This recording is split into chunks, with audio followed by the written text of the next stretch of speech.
नमस्कार, market today में आप सभी का स्वागत है। मैं हूं सुमित और वीकली एक्सपायरी के दिन जबकि भारतीय बाजारों में आज जो सेशन था उस सेकंड हाफ में थोड़ा सा नीचे की तरफ आता दिखाई पड़ा, जहां मुनाफा वसूली जारी रही। सेकंड डे भी 2 दिन की बड़ी तेजी के बाद 2 दिन मार्केट्स ने आज थोड़ा सा ब्रीदर लिया, थोड़ा ईज आउट हुआ। लेकिन आज के लिए भी कल जैसे एक इंपॉर्टेंट ट्रिगर कि कल भी मिड कैप स्मॉल कैप तेजी में ही थे, आज भी वहां पर बहुत ज़्यादा हाई इंटेंसिटी के साथ कोई बिकवाली नहीं हुई।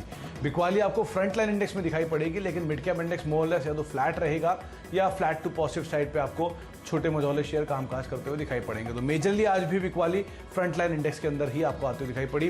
बिकवाली रही मेटल में, बिकवाली रही बैंकिंग स्पेस में, एनबीएफसी स्पेस में, जहां पर दबाव रहा और उन्हीं की वजह से ही मार्केट्स में प्रेशर जो है वो फर्दर एक्सटेंड होता हुआ दिखाई पड़ा। खरीदारी रही आज छोटे छोटे कई सारे पॉकेट्स में, मिसाल के तौर पर फर्टिलाइजर, मिसाल के तौर पर आप पंप्स को देखिए, पेपर स्पेस को देखिए, जहां पर खरीदारी देखने को मिली। कुछ और सेलेक्टिव पॉकेट जैसे कि छोटी मझौली सीमेंट कंपनियां जो हैं वहां पर भी खरीदारी आते हुए दिखाई पड़ी। तो कई सारे छोटे मझौले स्पेस में खरीदारी थी। फ्रंट लाइन के बैंकिंग और मेटल जैसे शेयरों में आज बिकवाली बनते हुए दिखाई पड़ी। चलिए, आज के जानकार हमारे साथ मौजूद हैं। मानस जायसवाल इस पूरे हफ्ते हमारे साथ मौजूद हैं। वो लगातार आपको बाजार में तेजी की राय दे रहे हैं, लेकिन मानस ने ये बात भी साफ कही है कि कोई भी गिरावट में कुछ क्रूशियल लेवल हैं जिनको आप जरूर ध्यान में रख सकते हैं। निफ्टी बैंक और निफ्टी को लेकर अपनी राय देते रहे हैं और अलग अलग सेक्टर्स पर उनकी कॉल भी जानेंगे। दीपाली भी हमारे साथ मौजूद हैं जो कि बातचीत करेंगे 2 नंबर्स को लेकर, हिंडाल्को और जेएसडब्ल्यू स्टील, किस तरह का एक अनुमान लगाया जा रहा है बाजार में। और यतिन से बातचीत करेंगे और जानेंगे कि डीलर्स रूम में किस तरह की बज़ है, वहाँ पर कहाँ पर खरीदारी या बिकवाली की बातचीत डीलर्स कर रहे हैं। लेकिन तीनों ही लोगों से बातचीत करने से पहले एक बारी मार्केट से कुछ आंकड़े देख लेते हैं। निफ्टी की रेंज आज करीब 185 अंकों की बनी। पिछले 2 दिनों में जो बाजार में तेजी रही उसके बाद भी निफ्टी की रेंज इतनी बड़ी नहीं थी, लेकिन आज थोड़ी ज़्यादा बड़ी रेंज निफ्टी की बनते हुए दिखाई पड़ी। निफ्टी बैंक की करीब करीब 560 अंकों की रेंज बनी और सेंसेक्स में रफली 600 अंकों के आसपास का दायरा आज बनता हुआ दिखाई पड़ा। एडवांस डिक्लाइन के सभी आंकड़े आपको बिकवाली की साइड दिखाई पड़ेंगे सिवाय ब्रॉडर मार्केट के। अगर फ्रंट लाइन आंकड़ों पर नजर डालेंगे तो निफ्टी के ज़्यादातर शेयर दबाव में थे। करीब करीब 36 शेयरों में बिकवाली, 14 शेयरों में खरीदारी देखने को मिली। निफ्टी बैंक के 7 शेयरों में आज बिकवाली थी और 5 शेयरों में खरीदारी देखने को मिली। सेंसेक्स के करीब 22 शेयरों में बिकवाली और 8 शेयरों में आज खरीदारी देखने को मिली। वहीं अगर एफ&ओ साइड पे आप जाएंगे तो 94 शेयरों में बिकवाली और 61 शेयरों में खरीदारी।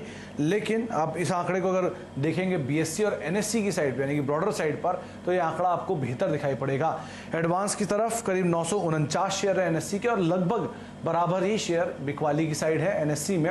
और बीएससी में एडवांस ज़्यादा है, 1655 शेयर तेजी में है और करीब करीब 1432 शेयर बिकवाली के साथ कामकाज कर रहे हैं। तो ये नीचे के जो 2 आंकड़े आप देख पा रहे हैं, इनमें ये चीज़ रिफ्लेक्ट होती है कि ब्रॉडर बेस्ड मार्केट में अभी भी सेंटीमेंट नेगेटिव साइड पे नहीं है, सेलिंग साइड पे नहीं है।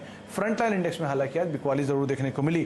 बिकवाली आई कहां से, तो आप नेगेटिव कंट्रीब्यूशन अपनी स्क्रीन पे देखेंगे, जहां पर HDFC bank, ICICI bank, Kotak Mahindra bank और एचडीएफसी, ये महज 4 फाइनेंशियल इंस्टीट्यूशन कुल मिला के करीब करीब 50 अंकों के आसपास का निफ्टी को नेगेटिवली कॉन्ट्रीब्यूट कर रहे थे। और साथ साथ रिलायंस इंडस्ट्री में भी आज प्रॉफिट टेकिंग देखने को मिली 2 दिन की तेजी के बाद। तो इसके बाद इसीलिए फाइनेंशियल स्पेस की प्रेशर की वजह से मार्केट्स में थोड़ा दबाव रहा। अब आज के जानकार मानस से बातचीत करते हैं। मानस, मार्केट्स में तेजी की बात आपने की, लेकिन आज एक रेंज बाउंड सा ही ट्रेड देखने को मिला। सेकंड हाफ में एक्सपायरी थी तो मान भी सकते हैं कि थोड़ी सी बिकवाली बनते हुए दिखाई पड़ी, लेकिन एज ऑफ नाउ कोई कंसर्न आंकड़ों में तो नहीं दिख रहा है। आपको दिख रहा है क्या करना चाहिए निफ्टी बैंक में? सुमित जी, देखिए, कहीं पर भी अभी तक टेक्निकली ये नहीं बोला जा सकता कि ये रिवर्सल है।